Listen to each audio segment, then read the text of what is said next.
Gracias. Pues muy buenos días. Me da mucho gusto ver a todos, o la mayor parte de ustedes son residentes.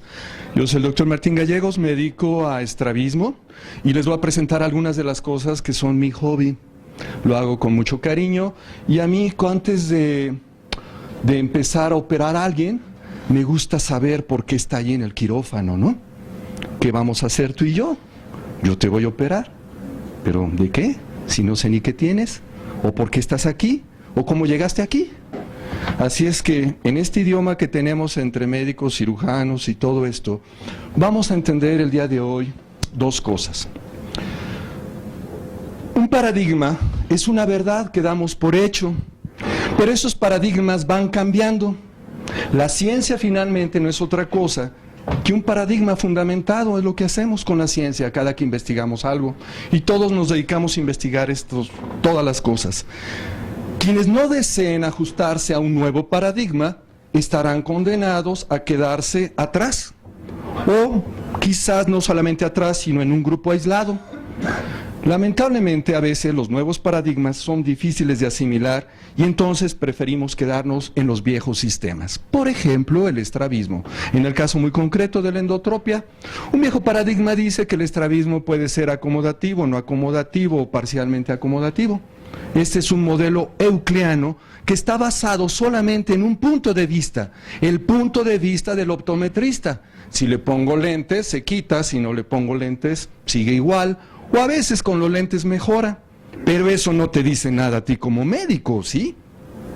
Así es que ese es un viejo paradigma. Una cláusula excluye a la otra.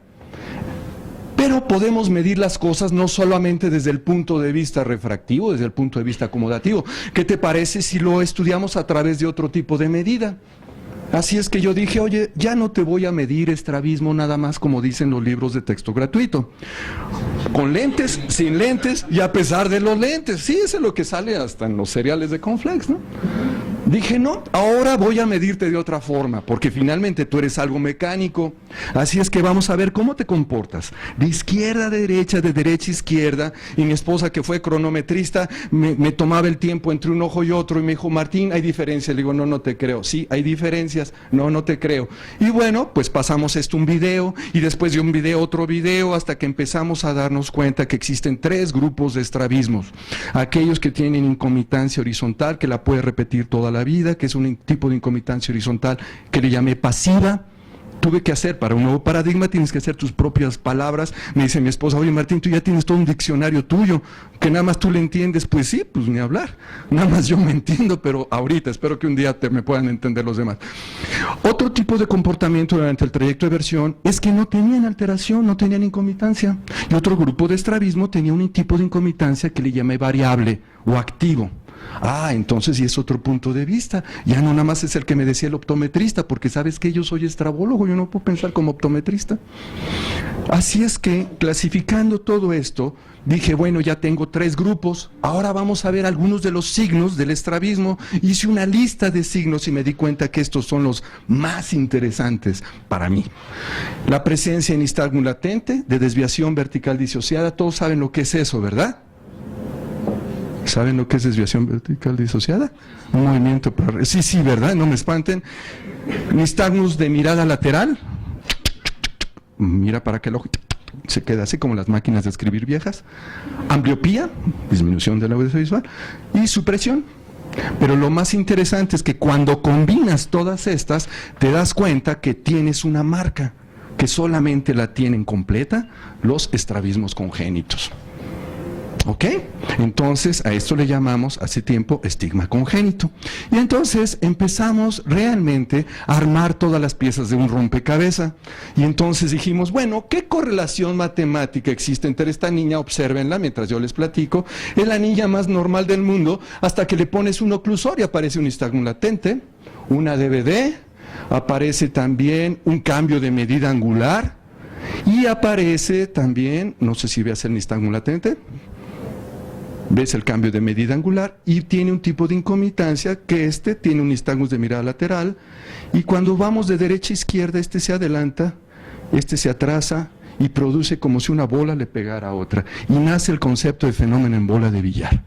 Luego podemos hablar de qué es eso. Pero más allá del fenómeno en bola de billar, de la maniobra de Gauss, de todas esas cosas que ya es literatura clásica, espero, vamos a ver que al combinar matemáticamente todo esto, se nos ofrece un nuevo panorama, un nuevo filtro. Entonces ya no nos quedamos con que se acomoda o no acomoda nada más. Ya no nos quedamos tampoco en la incomitancia, sino ahora vamos a correlacionar, con ayuda de matemáticas, cómo es que se comporta el estrabismo. Perdón, voy a regresarme una. Y fíjense que puse algo abajo, si eres muy observador. Desde el punto de vista sensorial, a ti como clínico, como a mí, nos debe de interesar qué funciones están inhibidas. Entonces, en el estrabismo pasan dos situaciones. Van disminuyendo las funciones sensoriales y se exacerban las funciones motoras. A ver, ¿cómo está eso? Sí, porque el sistema sensorial y el motor son opuestos entre sí. El sistema sensorial va de afuera hacia adentro y el sistema motor va de dentro hacia afuera. Así se organiza el sistema nervioso. Entonces nos damos cuenta que son dos vías que comparten, es como la autopista México-Querétaro, una de ida y otra de regreso. Entonces, en el estrabismo siempre está inhibida la función sensorial que has de medir por los métodos que tú quieras, y está aumentada la función motora. Entonces me di cuenta que en la medida que disminuye la función sensorial y aumenta la función motora, hola Claudia, pues nos podemos encontrar con que es más interesante el estrabismo, ¿no? Ok, entonces, en el viejo paradigma, en el libro de texto, había muchas hipótesis de cuál sea el origen del estrabismo congénito. Claudia. Unos decían que eran alteraciones en la fosa posterior, otros dicen que un excesivo tono vergencial. Se hicieron tesis sobre esto, un problema acomodativo, decían y alegaban todos. El doctor Idelio Espinosa decía que fuera del factor acomodativo, los estrabólogos no sabemos de dónde viene el estrabismo congénito, pero hoy quiero que salgas distinto a como entraste hoy, que te vayas con un nuevo paradigma, y yo te invito a que veas todas estas cosas que estamos viendo. Bueno, otros decían que eran malformaciones anatómicas. Por ejemplo, la mamá de los pacientes dice, no, seguramente tiene un músculo chueco mal hecho, doctor. ¿Sí algo hay de esto? Alteración directa de las motoneuronas. ¡Qué padre! La cuestión es que nos explique todo el estrabismo. Entonces, esto no puede nada de esto explicar la heterogeneidad de las manifestaciones clínicas, no puede explicar las alteraciones sensoriomotoras, ni la dirección y la magnitud de la desviación. Pero lo más importante, no podía explicarme yo la razón de las alteraciones que encontraba en la corteza cerebral mediante estudios de neuroimagen que le empecé a hacer sistemáticamente a mis pacientes de estrabismo. ¿Qué encontramos a través de estos estudios? Encontramos 4 cosas muy interesantes. La primera es que existe alteración en las vías de interconexión. Estas vías de interconexión están contenidas en la sustancia blanca. La segunda es que existían áreas de disfunción cortical. Y la tercera es que existe una falla del control cortical. Y la cuarta, una exacerbación e inhibición de los reflejos. Con estas 4 cosas ya teníamos otra unidad de medición. Ya no estábamos viendo si los lentes o no los lentes, si la incomitancia o no la incomitancia. Ya estábamos viendo a través de otro tipo de registro, a través de otra ventana, a través de otra perspectiva, que algo sucedía debajo de la puerta, atrás de la puerta de los pacientes que tienen estrabismo congénito. Pero ¿qué hay detrás de la puerta? Lo que tú como médico sabes que es el horizonte clínico. Esto es lo que ve el cirujano. Ve nistagmo latente de BD ambliopía y supresión. Y esto es lo que no ve el cirujano, pero lo vemos cuando hacemos algunos estudios. Y vemos que existen en estos mismos pacientes que presentan estas alteraciones, presentan paroxismos, lentificación de las ondas cerebrales, muchos de ellos epilepsia, así como alteración de las coherencias intercerebrales. Vamos a ver luego qué son estas cosas. Pero ¿cómo le explicaba yo a los estrabólogos esta situación? ¿Qué cree? Lo observé en casa con un cronómetro. Ah, pues mucho gusto. Mira, aquí está un mapa cerebral. ¿Y qué significa eso? Entonces vamos a tener que pasar al estrabólogo todo lo que encontramos. Y entonces había que hacer una ruta nosológica y una primera propuesta de explicación. ¿Qué dice? Ay, ay, ay, no. No, chaparrito, y no. Siempre se quiere actualizar, es que es una carcachita. No se quiere quedar en el viejo paradigma. Ok. Entonces, la corteza cerebral rige sobre todo. ¿Qué tiene la uña de tu pie izquierdo? La corteza cerebral está omnipresente en todas tus funciones. La pregunta era, ¿hay algún registro en la corteza cerebral de una enfermedad llamada estrabismo? ¿O el estrabismo es consecuencia de que existen alteraciones en la corteza cerebral?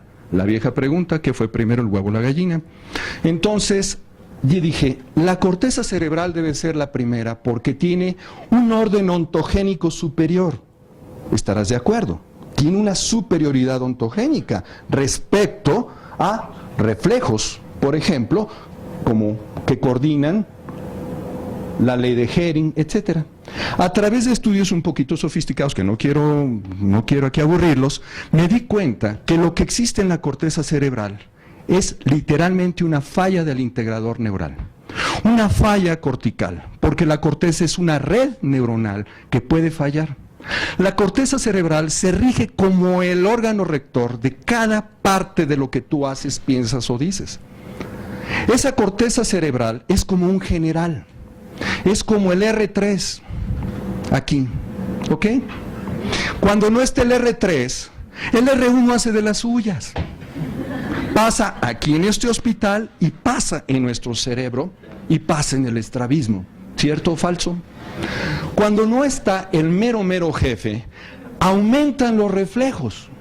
Y los reflejos es una extensión para ayudarte, pero existen reflejos que se llaman primitivos, que es un vestigio que tú tienes. Imagínate en este momento que tú eres neurólogo y que te encuentras a alguien inconsciente. ¿Qué es lo primero que hace un neurólogo? Examina sus reflejos. Mientras más estén exacerbados los reflejos, peor está el integrador. ¿Estarás de acuerdo? Y entonces ve qué vía, si es piramidal, extrapiramidal. ¿Te imaginas un paciente que esté aquí inconsciente y tenga un reflejo de Babinski? Dices, bueno, por lo menos la vía piramidal se le fue a la basura, algo pasó ahí.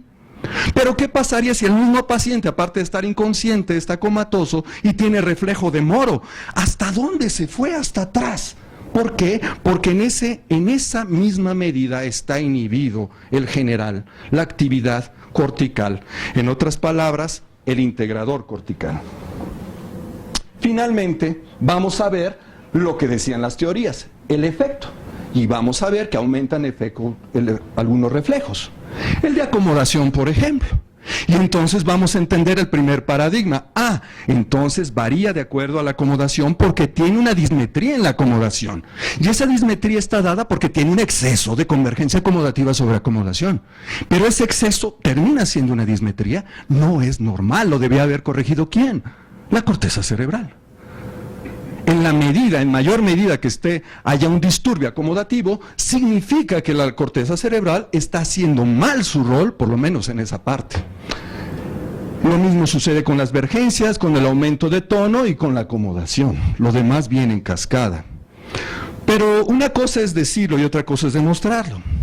Para fortuna nuestra, a veces cuando estamos haciendo los electroencefalogramas y mapas cerebrales, nos damos cuenta que aparece algún paroxismo.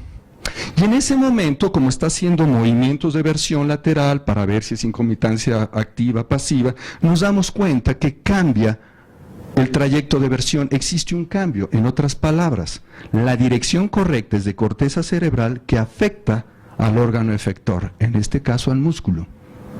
Entonces, tú dirás, pues qué padre, qué fácil, pero no era fácil, me tardé 3 años en entender que no, el estrabismo no produce un daño en la corteza, sino la corteza cerebral induce variaciones y cambios en la posición de los ojos, que llamamos estrabismo. Fue la primera vez que pudimos entender la dirección. Y eso nos dio oportunidad para entender 3 cosas. El estrabismo no aparece solo. Se requiere un daño previo. Ese daño previo puede ser genético. Tú lo has visto, personas que tienen antecedentes con la familia. Cuando falten 10 minutos me avisas, por favor, ¿sí? O bien ese daño puede ser lesional. Genético, lesional, ahorita lo vamos a ver.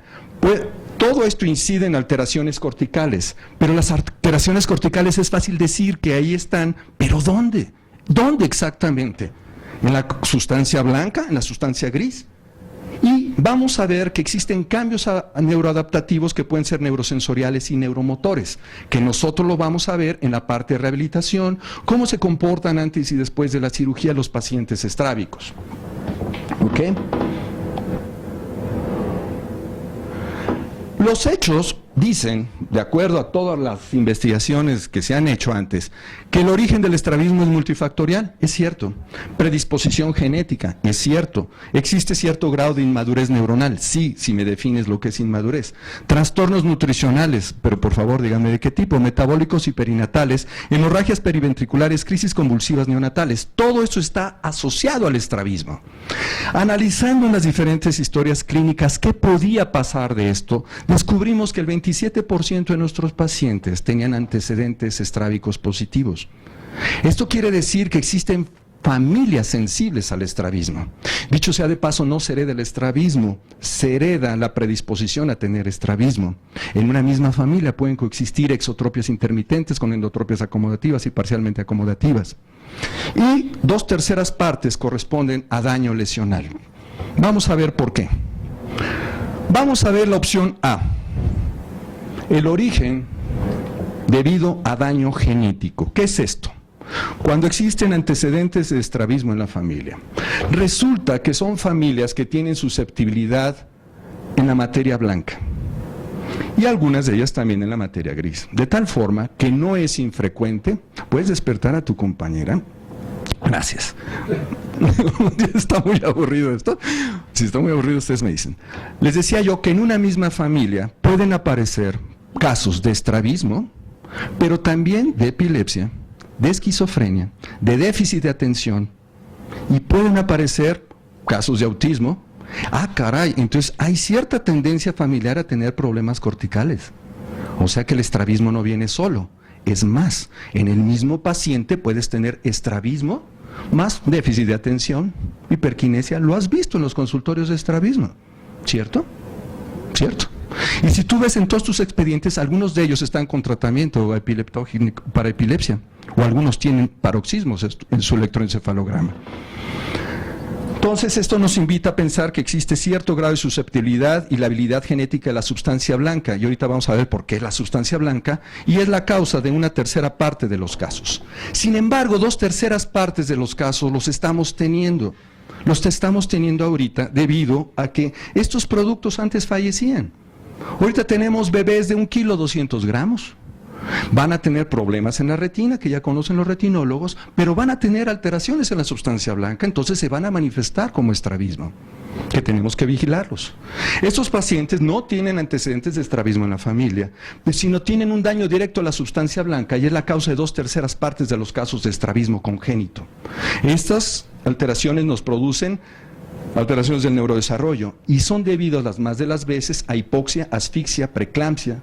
Tú ves las historias clínicas de los estrábicos, si son prematuros, si han tenido hemorragia periventricular, inmadurez o algún otro tipo de problema. Vamos ahora a analizar brevemente las alteraciones morfométricas que hemos encontrado en los cerebros de los pacientes estrábicos. Existen 4 escenarios que el daño lesional haya impedido que se hayan construido adecuadamente estas vías de interconexión contenidas en la sustancia blanca, que no se terminó de hacer el puente de comunicación, que se construyó pero terminó afectado por un daño externo, como puede ser la hipoxia, hemorragia periventricular, o que se construyó y se afectó por algún daño interno. Cualquiera de estos escenarios va a incidir sobre la materia blanca. Para analizar la materia blanca tenemos los estudios de resonancia magnética, que ustedes ya conocen, pero hay que hacer un metaanálisis de la información. ¿Qué hacemos? Quitamos el cráneo, la piel, quitamos la materia gris y dejamos la materia blanca a través de transformaciones matemáticas de la imagen. Y vamos a ver cuántos píxeles y cuántos voxel, cuántos elementos pictóricos de volumen y punto por punto, como las televisiones que están hechas con puntitos, sobre todo las de antes, no sé si las recuerdan, cuántos de estos puntitos corresponden a qué calidad o a qué cantidad de sustancia o de materia blanca. Y entonces pueden ver del lado izquierdo sustancia blanca de un cerebro normal, es coraliforme, una serie de elementos granulométricos pequeños, y comparen esto, que parece una galleta de María cuando la echas al café, ¿no? Grandes espacios, uy, no, otra vez, que dale. Ok, no sé si alcancen a ver la foto. Esto lo puede ver cualquier médico. Analizando matemáticamente nos damos cuenta que la forma en que se distribuye la sustancia blanca y la sustancia gris entre un cerebro sano y un cerebro con estrabismo es muy diferente también. Vamos a irlo analizando. Matemáticamente eso ya es un poquito más pesado para todos. Pero yo pienso que una generación de estrabólogos futuros, o eso me lo quiero imaginar, van a pedir este tipo de estudios granulométricos, cómo está la densidad de su corteza cerebral. Y entonces vamos a ver, por ejemplo, la sustancia blanca del grupo control de niños normales y esta sustancia blanca de pacientes con endotropia. Y vemos que los elementos granulométricos de orden del 7 al 17 están muy flacos, están muy disminuidos. ¿Lo alcanzas a ver? ¿Sí? ¿Hay alguien ahí todavía despierto? Ok, perfecto. Y la sustancia gris del grupo de los niños normales es muy diferente, vean la curva de integración que se hace. Un dato muy interesante, cuando tú operas a los niños con estrabismo, estos elementos no cambian, pero cuando los operas, estos sí que cambian. Es decir, la neuroplasticidad depende más de la sustancia gris que de la sustancia blanca. Ese es el tipo de estudios que hacemos con resonancia magnética. Vamos analizando cómo está no solamente la sustancia blanca, ahora tratamos de estudiar la sustancia gris, haciendo todos estos cortes, etcétera, etcétera, para que finalmente podamos, para que podamos observar qué cambios existen en los cerebros de los pacientes estrábicos. Voy a saltar un poquito esto. Ok. Quisiera que vean del lado izquierdo el hemisferio de un niño estrábico. Lo primero que notas es que los lóbulos temporales no tienen el mismo desarrollo. Y tú me dirás, ¿qué tienen que ver los lóbulos temporales aquí? Tienen que ver y mucho. ¿Alguien de ustedes sabe para qué sirve en el órgano de la visión los lóbulos temporales? Te lo voy a decir con 3 palabras.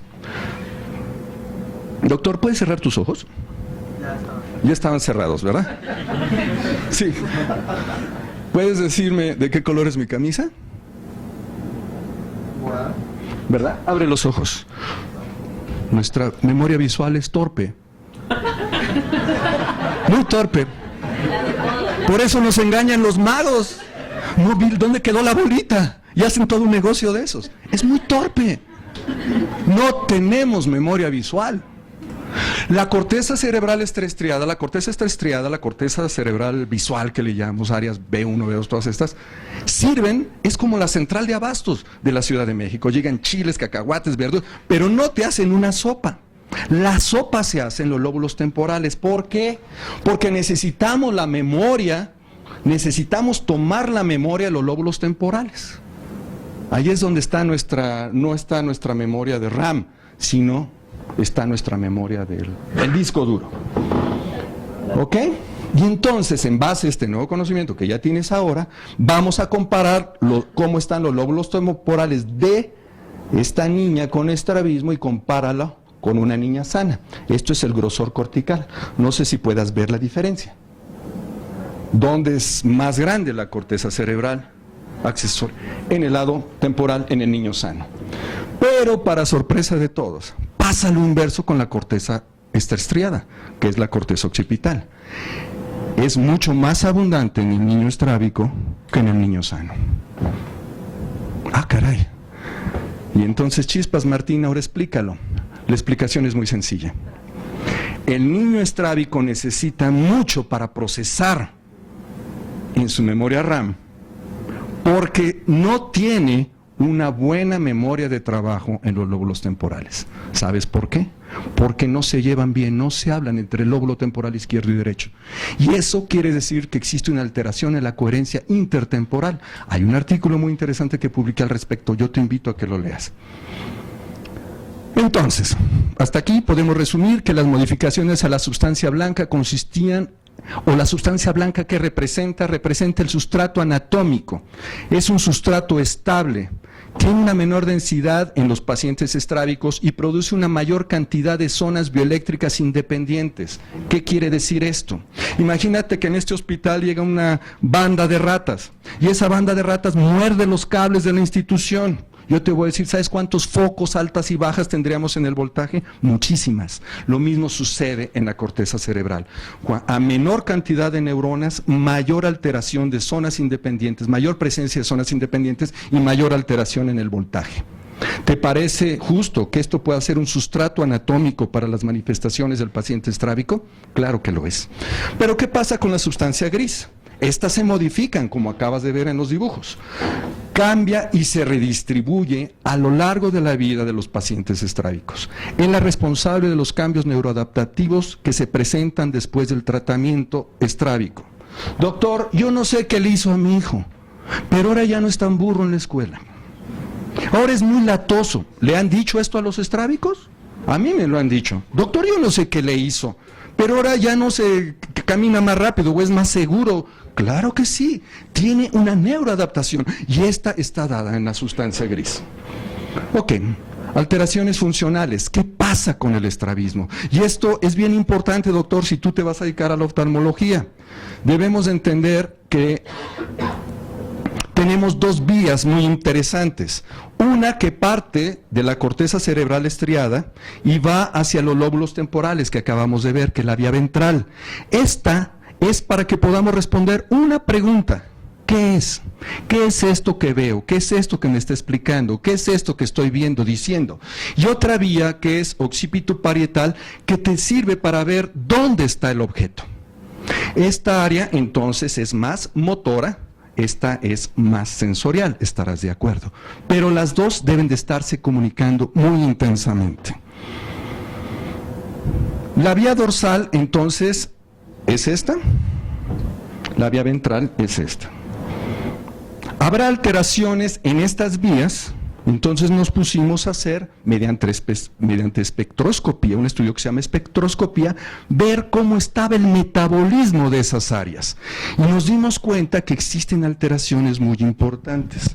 Lo primero que encontramos es que existía un aumento en el N-acetilaspartato. ¿Y qué es esto? No te preocupes, ¿qué es eso? Preocúpate cuando haya mucho, porque quiere decir que existe una disminución del volumen neuronal.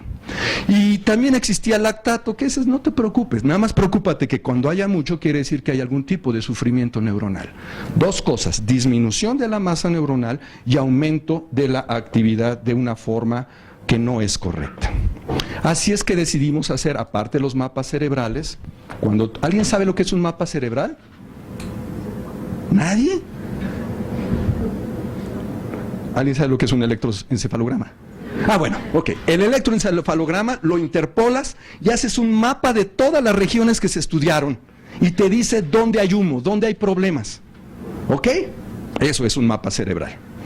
Pero si quieres saber dónde empezó el fuego, entonces haces un estudio que se llama densidad de corriente eléctrica. No lo apuntes, no te preocupes, eso me dedico yo. Al final, las últimas 2 diapositivas son para ti, te las vas a llevar toda tu vida. Ahorita voy a tener que explicar qué es lo que hago para que me creas esas últimas 2 diapositivas, ¿ok? No te apures de tomar apuntes, no te vas a encontrar con un electron, ni con un mapeo, ni con la N-acetilaspartato, no te apures. Pero quiero que entiendas el sustento de lo que te estoy diciendo. Con esta densidad de corriente eléctrica podemos identificar ese punto de vista. Imagínate que aquí alguien avienta un cohete, ¡pah! Y entonces viene la policía y le pregunta al doctor, ¿por dónde fue el ruido? Por allá. Y te pregunta a ti, por acá. No, adelante, atrás, hasta que sitúan exactamente dónde pasó el problema, ¿cierto? Nosotros midiendo diferentes densidades de corriente eléctrica podemos saber el sitio exacto donde empieza el problema. ¿Y qué creen? ¿Dónde estamos encontrando la mayor cantidad de problemas? En el gyrus angular. Yo dije, pero, mi madre, ¿qué voy a hacer? Está mal la corteza, está funcionando mal la corteza occipital, está funcionando mal la corteza temporal, pero ¿qué tiene que ver el gyrus angular? ¿Qué es eso? Es el área 39 de Brodmann. ¿Y qué significa eso? Te voy a decir quién es el gyrus angular. Es la aduana. Es la aduana entre los dos sistemas. Imagínate que yo soy un aduanero y tú quieres pasar, pero no lo puedo metabolizar bien porque tengo una fila tan grande que le digo, pásele, pásele, toque el timbre, no es más ni toque el timbre, pásele. Y tú pasas con todo tipo de herramientas, con explosivos, pasas con narcotraficantes, pasas con todo. ¿Cómo va a funcionar un cerebro que deja pasar todo? Esa frontera es pequeñita, pero es súper importante. ¿Por qué es tan importante? ¿Se acuerdan del dibujito que vimos de las dos vías? Están dibujadas aquí a través de densidad de corriente eléctrica. Y a través del estudio de la densidad de corriente eléctrica es muy sencillo observar dónde empieza el problema. No sé si lo alcances a ver. El problema, esta intersección de Y y X nos está diciendo exactamente dónde está la hiperactividad o dónde está el principal problema de este paciente. Por lo tanto, tiene afectadas estas dos vías que se interconectan ahí y podemos saberlo a través de ubicarlo geográficamente o morfométricamente, tenemos una correlación. Pero ¿de qué nos sirve saber que está mal el sustrato? ¿De qué? Hasta aquí, ¿qué han visto que está mal en el estrabismo? Sustrato anatómico, sustancia gris y sustancia blanca. ¿Qué otra cosa? Existen alteraciones neurofuncionales también. ¿Ok? Ahora vamos a juntarlas las dos. ¿Les parece? Lo que hemos encontrado en los pacientes con estrabismo, escúchalo bien, es una disminución de la masa neuronal. ¿Cómo lo sabe, doctor? A través de estudios granulométricos, muy finos, muy precisos, matemáticos. ¿Puede ser de origen lesional o genético? No lo sé. Lo único que sé es que tiene una disminución de la masa neuronal. Esto va a producir o produce, y eso lo hemos visto a través de electroencefalografías, alteraciones focales en la neuroconducción, aumentos en el voltaje, desincronización, paroxismos y en algunos casos epilepsia. Estamos ya casi terminando. Una cosa es decirlo y otra cosa es demostrarlo. Cuando teníamos nuestros primeros 193 mapas cerebrales, los clasificamos. Ahorita tenemos 300 y tantos de pacientes estrábicos primarios. Muchos de ellos aparecían como normales. Bueno, está bien, el 43% fue normal. Eso no es tan cierto. Cuando le hacemos un segundo o un tercero, aparece el problema. Es decir, el mapa cerebral te puede dar falsas negativas. Si es positivo es cierto, hazle caso. Pero si es negativo, no le hagas tanto caso, puede dar falsas negativas. Entonces no lo sabíamos. Acuérdate que estábamos con el viejo paradigma. 43% tienen alteraciones más o menos moderadas, entre las cuales está una disminución de la frecuencia o un enlentecimiento, asimetría o una combinación de esto. A estos les pusimos o los etiquetamos como inmaduros, es decir, en el estrabismo está asociado cierto grado de inmadurez cerebral, como decían los autores de la vieja guardia. Sí, tienen toda la razón, y lo estamos demostrando mediante neuroimagen, tenían toda la razón. Una combinación de esto. Pero el 14% ya entran a una esfera neurológica, que tenemos que tener mucho cuidado. Algunos de estos presentan, la mitad presentan paroxismos y algunos epilepsia. Hemos tenido pacientes que tienen sus crisis epilépticas durante la noche. Vamos a concluir con esto. Y esto quiero que te lo lleves a tu casa. El estrabismo congénito, esencial, presenta alteraciones estructurales y de la neuroconducción en las vías de interconexión contenidas en la sustancia blanca. Eso es lo número uno que debemos de entender. Segundo, estas alteraciones pueden ser evidenciadas mediante neuroimagen especializada. Es factible, no es teoría, es real, le puedes tomar la foto. 3. Existe una disminución del volumen granulométrico, pero muy en especial de los elementos granulométricos pequeños que constituyen la imagen. ¿Por qué? No lo sabemos. ¿Es posible que estos elementos tengan que ver con la electroconducción? No lo sabemos. Sabemos solamente que existe una alteración de los elementos pequeños. También sabemos que existe una redistribución de estos elementos. Esto nos habla de que existe una migración de estos elementos de tal forma que se comportan de manera inversa el paciente sano con el paciente estrábico. Una parte se va a la redistribución más anterior y en los pacientes sanos y en los pacientes enfermos posterior. 5. Esto propicia una lentificación de las ondas cerebrales. ¿Por qué? Porque existe una disminución del volumen neuronal. Esto produce alteración de las ondas cerebrales que se manifiestan como alteración de las coherencias. ¿Alguien sabe lo que es la coherencia? ¿Has oído hablar, esta persona es muy coherente o esta persona es muy incoherente? ¿Qué es la coherencia? Congruencia, perfecto. Tú sabes lo que tú, y tú le hablas a ella, y ella con ella, y ella. Y tú no contradices lo que dice la persona que está allá. Incongruencia. Tú sabes mucho y el otro no sabe nada. No se puede en un hospital, tiene que ser congruente. El cerebro habla del mismo modo. Esto es parte de la corteza cerebral. Tú debes de estar enterado qué hace allá, tú qué hace acá, qué hace acá.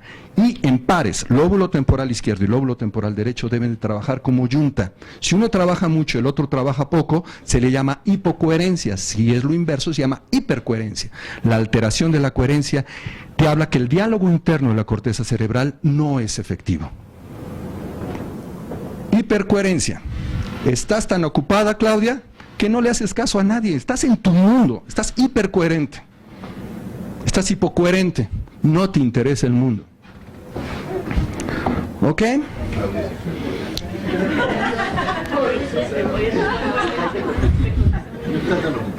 Tan ocupada la línea que no puedes hablar con la persona. ¿Quiénes tienen hipercoherencia? Jefes de enseñanza, jefes de servicio. ¿Quiénes tienen hipocoherencia? R1 no lo ponen a trabajar. El R2 ya se empieza a poner bastante hipocoherente. ¿Cierto? R2 se cree jefe y no lo es. Y cree que está sobre el R1. Y como no tiene problemas con los basófilos, ¿sabes quiénes son los basófilos? Los médicos de base. ¿Sabes por qué les dicen así, no? Basófilos por lo de base. Es raro encontrarlos y cuando los encuentras no sabes para qué sirven. Entre otras consideraciones, y esto quiero que te lo lleves a casa. ¿Para qué voy a saber esto, doctor?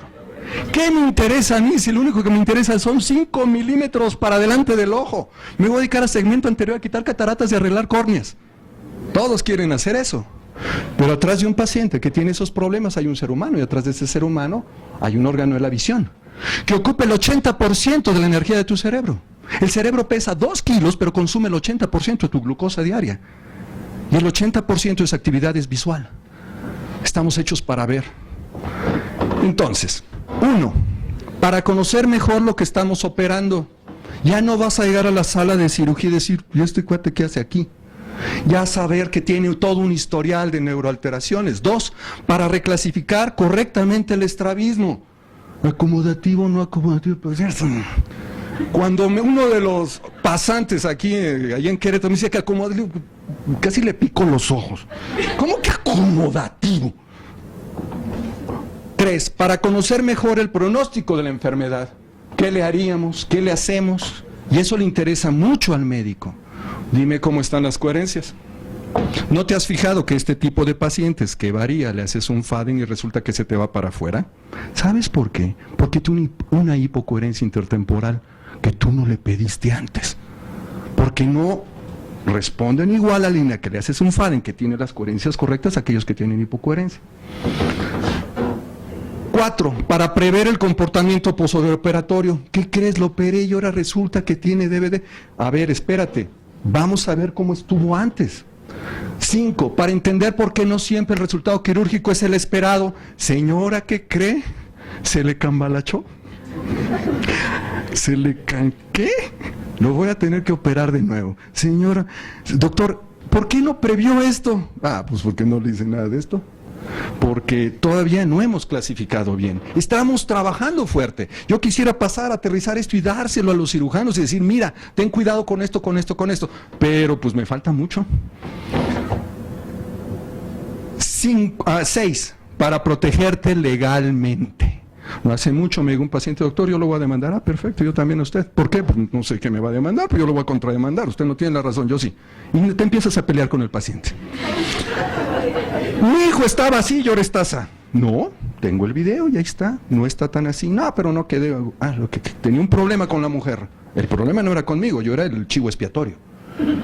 Digo, ¿usted le debió haber enderezado los ojos? Sí, señor, pero ¿de qué le sirve que le enderece? Ya le puse la pelota ahí y su cerebro no está haciendo su trabajo. ¿Y de dónde saca eso? Del mapa cerebral que le pedimos. ¿Cómo le voy a exigir a su cerebro que funcione igual? No es posible. 7, para que las aseguradoras cubran esta enfermedad. Ay, cómo me gusta este punto. Pero me lo como gansito. O sea, me han hablado una del GNP, del GN no sé qué, de la aseguradora. Yo no manejo aseguradoras, pero qué bárbaro, qué lata dan. Doctor, ¿cómo puede usted comprobar que era neurológico? Le mandas el mapa, le mandas una explicación, si alguien quiere defenderse en ese, ya tengo todo, uno me los como a los seguros, y agarran los seguros y te pagan. Así es que, la única actividad humana, está pasando ahorita algo en este mundo, jóvenes, se los voy a decir de una vez. Estados Unidos se va a ir a la quiebra pronto, no está haciendo investigadores. Las mentes más brillantes ya no hacen investigación, y la investigación es la que promueve los flujos de dinero. De muchas aplicaciones la investigación es que vive el 60% de la economía americana. Pero ¿sabes qué decidieron los jóvenes? Se fueron a finanzas, se fueron a todo lo que es recoger dinero y andar maquillando el dinero y especulando con el dinero. Las grandes mentes ya no están en los laboratorios, están especulando con el dinero y Estados Unidos está yendo a la quiebra. Para entender, finalmente 8, que la endotropia congénita en realidad es una enfermedad neurológica. Empieza a ver como enfermedad neurológica hasta que no demuestres lo contrario. ¿Ok? Y finalmente, si tienes alguna duda, me va a servir mucho, porque de tus preguntas se alimenta mi mente. Y me interesa muy en especial, aquellas preguntas que parecen más tontas son las que me ponen la cabeza dando vueltas.